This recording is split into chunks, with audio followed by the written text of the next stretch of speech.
I want you to follow my friend Dino on Instagram.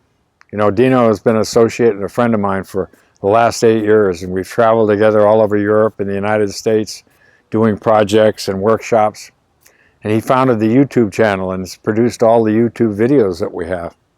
So I want you to go to Instagram and check out Dino_and_free, because he puts up a lot of important content of us working together over the years that you might find insightful into the wonderful process of street photography. Hey, today I want to talk about discipline in photography. My personal discipline, what I hold myself to. You know, whoever put this camera in my hands 50 years ago changed my whole life. And I was lucky enough to realize earlier in my career how magnificent and important this is, this pastime of making photographs for other people to see. And I have to hold to a high discipline for myself in order to be able to push the button exactly at the right time. Hold yourself to a high discipline like I do. Because the worst thing that can happen is realizing that if you're even a half a second late, you missed. Your brain, your heart combined to tell you that this is the exact instance when you make the photograph and you missed. You were a 30th of a second late, you missed the shot. Whatever you got could be good, but it's not what your heart and brain wanted. It's a very cruel fact. But that very cruel fact, and the other fact about great speed necessary, more speed is needed in street photography than even in photojournalism or documentary photography. You never know what the subject is going to be. You have to be ready. You have to hold yourself to a high quality. You have to practice in the backyard. You know, a lot of people think I take a lot of pictures. They see me walking around and I put the camera up, but most of the time I don't press the button. I'm checking the framework. I'm checking to see that I know the frame in my camera so I can judge it with my eye without having to put the camera up. But this is all a high discipline that I hold myself to, as I did doing body work on Rolls Royces and doing hot rod motors and fixing up pretty boats. I had to hold myself to a high discipline of craftsmanship. And so I want you to think about the left brain thing. I want you to approach it without ego. I want you to approach photography as a craftsman. And here's what's going to happen. If you learn how to go in the backyard and practice with your camera and get the framing and the focusing done quickly and are able to operate this instrument quickly, when you push the button exactly when the brain tells you to, that's a hit. That's when it gets wonderful. And that's when it gets important to everybody in the world. And realize how wonderfully important this thing is to your life. And it gives you the opportunity to make wonderful things. You're not going to just go about it casually anymore. You're going to pay attention and read those books and do your research and get to operate this very, very quickly, because it's very, very important for you and for the people that look at your photographs. So get a high discipline into your work and have a great fun like I do. Every time I go out, it's a wonderful fun for me. And I'm still, during the video, they expect me to take shots too, and that's nice, but it's very difficult to take shots. It's 100% concentration. All these things happening at once. We check every face, every action, then we go into the backgrounds. What are the reflections in the windows and the backgrounds? I almost got run over because I'm not paying attention. But this is what it is. It always gives you something to do. It's a wonderful thing to do. When you walk to the store to get a loaf of bread without the camera, it's just a walk to the store. But when you walk to the store with a camera, it opens up a million possibilities. On the way to the store looking for shots, there's the cop on the corner. There's the kid fixing his bike. There's the dog over there with the cat. All these are here every day, but you don't notice them because you're just walking to the store. But when you get the camera and you walk to the store, a whole new world. You go down the rabbit hole with Alice into a wonderland where everything is different, everything is weird. That's because real life is weird when you're a photographer. You're not looking in street photography for what is.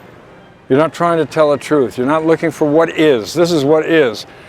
I'm looking for what it could be if I stand here, or if I put the camera up vertically, or if I put it horizontally, or if I shoot it from a lower level. It's whatever I can make it to be, and it's whatever wonderful picture will turn out from that. It could be a dance of life, but that's what the street photographer is. We're like dancers. We can dance up here, we can dance here, we can get a shot here, we can pull a shot in here. Total concentration, total heart and soul involvement in this. But it's a high standard, it's a discipline. Do it, because they gave you that camera and they entrusted you with this wonderful, wonderful process to create powerful masterpieces for everybody to look at. They gave that camera to you. Somehow it got into your hands. Now don't fritter it away like it's some toy. I want you to use it like a precise instrument of recognition. I want you to look at things and prove them visually with the camera and give them to other people and feel like a big person. But to do that, you need a discipline so that when the action starts, you can hit that button exactly when your brain tells you to. And I think that's a wonderful thing for you, and it's going to be a wonderful thing for me to look at your photographs. But get the most out of your life and provide a great discipline to your working technique, and I guarantee your photographs are going to soar in their power and their magnificence. Candid, full frame, and available light. That's the photographic discipline that I adhere to, all right? It's a new day, and I'm hunting, and it's difficult. 50 years I've been doing this, and it only gets more difficult. It has to be difficult. If you're a diver, you don't do the same simple dive over and over again. You do the difficult dives. You learn to do the difficult dives. Now, personally, I'm from a background of precision. I've had many different jobs that require precision. The auto mechanics, the body work, voiceover commercials, different carpentry, different things, boat building, which all requires precision in me to put it over. So I got locked into that, and I use that in my photography. I'm not negating personal creativity, if there is any, and I know that I can't control the creativity even if I do have it. But if I'm precise enough on the timing and the framing and the thought process of what constitutes a good photograph, it is a precise operation to me. And I want people to know that, because so many people think it's more of an artistic endeavor. And it's not, to me. It has to be precise before any artisticness can come out. I've probably said this before, but if you don't push that button exactly when the brain and the heart command it, then you missed, and there is no creativity, or there is no art. And this is a very difficult process. And so I have built a personal discipline into myself from all my studies, from all my research, from all my looking at all the great photographs, and from, of course, my personal experience, falling down on the bushes, tripping, breaking the camera, whatever. So I've had to design a discipline, just like I did when I was doing body work on very expensive automobiles. There had to be a precise approach, a very thoughtful approach. And there is a procedure, a definite procedure for that. Maybe the tow truck brings in a car into the garage. It doesn't run. So the mechanic has to go and determine what is the problem with the automobile. The first thing he will find out, he will ask the owner, does the engine turn over when you turn the key? No. Okay, so the first place he would go to is open the hood and check the battery cable's condition. If there's any corrosion on the battery cable, the car will not start. Then, if he's got the engine turning over, it's not a battery problem. It could be an electrical problem, but the first thing he checks is to get into the car and check the gas gauge to see if there's gas in the car. In other words, you keep going and you keep eliminating different things until you find out what the problem is. And it's the same thing in the street photography. My discipline, this is personal, I'm not telling anybody else to do it, but I hope that you can take some information from what I'm talking about. If I take this picture, what will the viewer of it think? Will it aggravate him? Will it make him happy? Will it make him sad? What am I trying to do with my photographs? I'm trying to champion mankind and how great they are and how wonderful it is to be a human on this planet. And if I can do that in a photograph, I've done a great service to humanity. That's my goal, to do something of importance for a needful world. And so I have to have the discipline. Full frame. I don't crop. That's why you see the black line. I learned that from Cartier-Bresson. It was very important part of my life when I learned that. It made so much good sense to me. I was a rifle marksmanship instructor in the military. There's another part about precision and where to aim and how to operate the machine to make the bullet hit the bullseye. It's a discipline. It's a discipline in breathing. It's a discipline in muscle control. It's a discipline in knowing the performance aspects of the weapon that you're using. How far the target is, how to set your sights, the trigger pull, knowing how the ammunition works, the velocity of the gun, all that, the wind, the temperature, the humidity, all play a part in rifle marksmanship. And it took a few years to learn that, and then I became an instructor about it. All precision. And I see in all the years of teaching and looking at photographers' work, my job is to watch them work so that I can help them improve their working ability.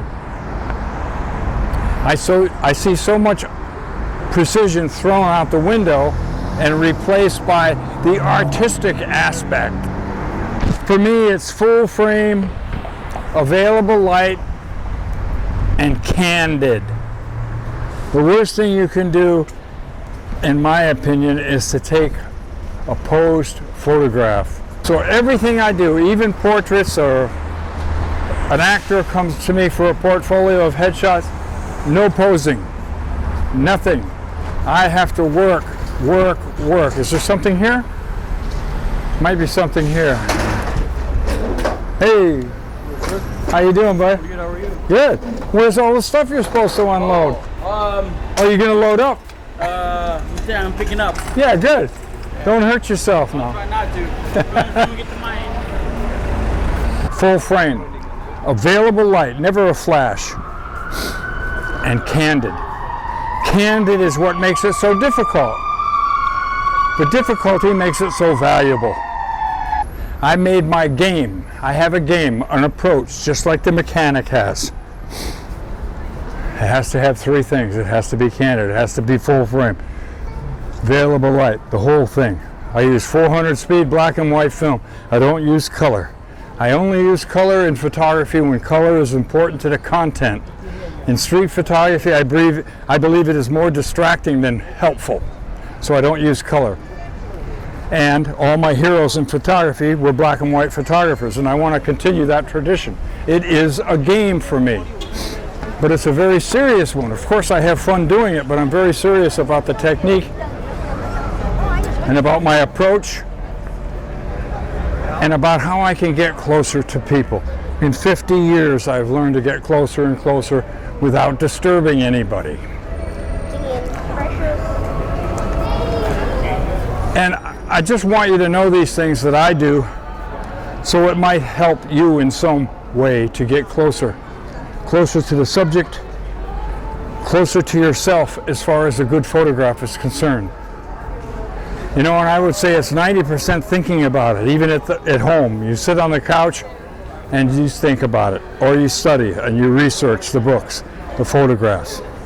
When I make a photograph, or when I try to make a photograph and I'm counting up the elements, factors, and details, I have to think of all the other shots I've made in my career so I don't repeat myself or create a cliche.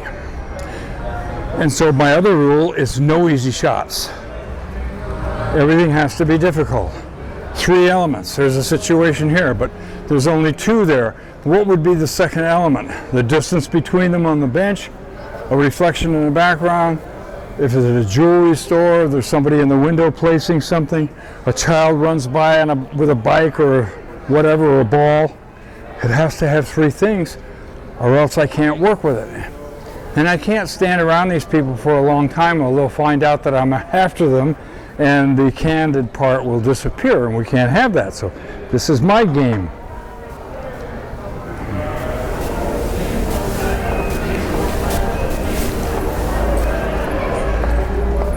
And then the 25-degree offset that I use, I look this way if I'm going to take a picture that way. That way I don't have to make eye contact or put people on the spot. Here we look again. Vertical format, precise framing. There comes the precision again. That's my calling in life, has been a lot of precision work, and I don't want you to be afraid of the precision work. So many people think, oh, you just have to let go and let all this wonderful stuff that your mother told you about that you have inside you. Oh, whatever he does is wonderful. We have that against us. That keeps us from working too hard if we think we're magnificent people and anything we do is good. That's wrong for me. See, I have a lot of respect for what I'm doing and what has been done in the past and what can be done with this medium to help mankind. And I thoroughly believe in the power of photograph, the power of an old man stooping to give an ice cream cone to a little girl, his granddaughter. An effective photograph of that situation would soothe people all over the world and make them smile and make them remember their grandfather or their father. This is what it is. It's the same as a writer. And I learned so much from being a professional all these years. You know, as I told that man we were talking to, my photographs are for you, not for me. When I worked as a professional, my photographs were for my client.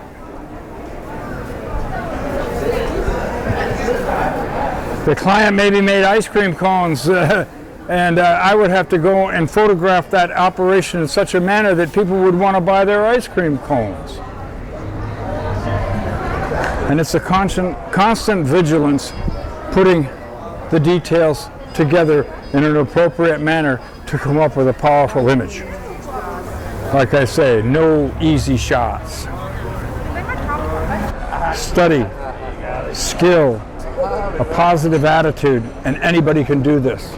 And I want you to do it because it will fill a wonderful void in your life of not making things. Most people live their entire lives and they don't have anything to hold in their hand for it. Maybe cash, that's fine, but they don't have anything. They don't have a birdhouse that they built. They don't have a model airplane. Every day I go out with this camera, I'm trying to make something that will last 10,000 years for people to look at. It's an overwhelming thought, and it's a wonderful thought, and I can go anywhere and find subject. Total concentration. It's great for the mind, different areas of your mind. And I do it all in my imagination. All this is done very, not too often with the camera. You know, the camera's up there, boom, quickly. Most of it is thinking about it. What will happen if this goes here, if that shadow is there? Is there too much light coming here? Will I get flare? All these technical things and then aesthetics things combined, boom, the photograph makes itself. But you gotta be there and you gotta believe what I'm telling you about the intent and how powerful and wonderful it is to do this. It's a constant preoccupation with finding something wonderful, visually poetic for others to look at. It'll make you a big person in your own eyes because you're doing important work. And the kids next door, you go and you photograph the kids next door and you give them an 8x10 picture of themselves. And what kid has ever had an 8x10 picture of themselves that made them look good and made them look smart? You do that. You do that and you remember what Johnny told you about how wonderful this can be. It turns into an ecstatic reaction to life that you're capturing on film. Very important work. I hope you do it, and I hope you do it with the love and dedication that I do it with. And I guarantee if you do, your world will be a lot prettier and a lot lovelier, and you'll feel a lot better about yourself and how powerful you can be in life. You're using various areas of your brain, technical, aesthetical, heart-rendering, all the things you have learned in your life or in your subconscious, and the subconscious makes the shot a lot of the times. You're controlled a lot by the subconscious. So I want you to think about writing a lot of notes. writing about notes about what you're doing and why you're doing it. And when you write the notes, it goes into the subconscious and it feeds the subconscious, so that maybe when you're making the photograph, the subconscious will make more better, correct decisions in your photographs because you fed it the important words that you wanted to share. It's just like I took notes when I was doing cars and I was rebuilding engines on cars. You'd have to take notes. And you feed your brain on what you have to check next, the clearances and the balances and all these different things. And that's what we do as photographers. We're machine operators. Make sure you got a good machine. This is the finest machine I've ever used. I pay $300 for them used. There's no excuse that you don't have good equipment. But the high standard of craftsmanship I hold in all the things that I've ever done in my life, and it's helped me with my photography. It's so easy to base my photography education on what I've been educated in the other fields.